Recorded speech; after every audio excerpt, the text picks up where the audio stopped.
Согласно нашей математической модели, гибель планеты произойдет не позднее 2036 года.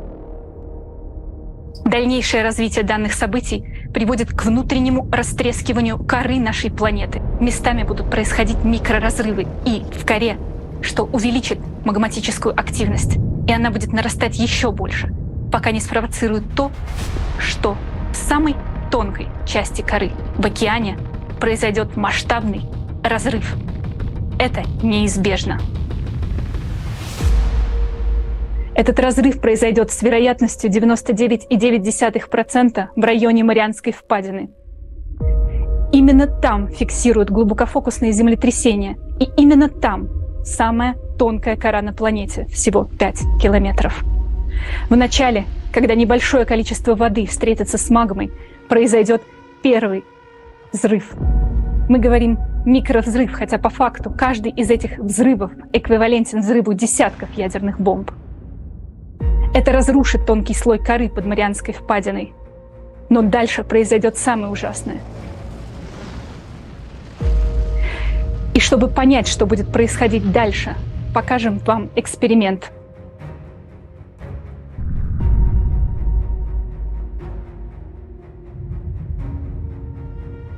Видите, что произошло при встрече воды с раскаленным металлом? А теперь умножьте это в сотни миллиардов раз.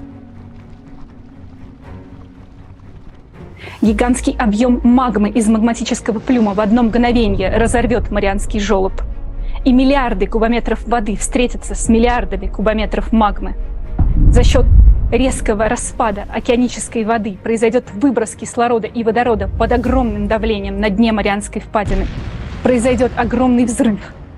Этот взрыв будет в эквиваленте в 1000 раз превышать весь запас ядерного оружия, находящегося на Земле. Под сильнейшим давлением океан не просто закипит, он взорвется. Это поднимет огромный столб пара, смешанного с пылью. Этот гигантский столб пара под огромным давлением устремится настолько высоко вверх, что прорвет нашу атмосферу. Атмосфера свернется подобно одеялу, и ее просто сдует солнечным ветром. То есть нашу атмосферу сметет в буквальном смысле слова вместе со всей водной оболочкой. Также одновременно этот гигантский взрыв вызовет мощнейший гидроудар, направленный вглубь нашей планеты. Потому что 11 километров толщи воды в Марианской впадине — это огромнейшее давление в точке, где произойдет взрыв.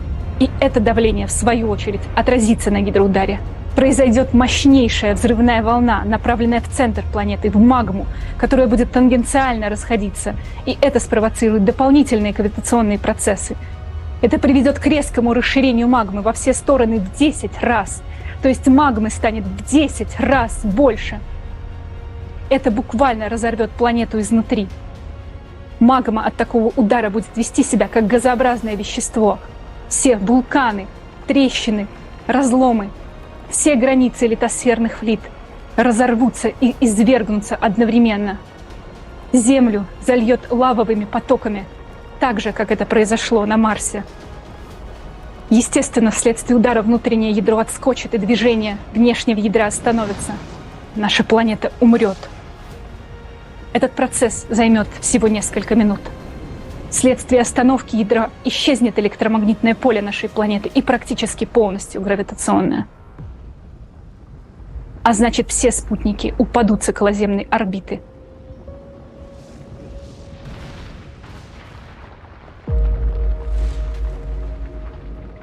В том числе и Луна. Но нам, людям, это уже ничем не будет угрожать, так как вследствие этих событий мы, как человечество, уже полностью перестанем существовать.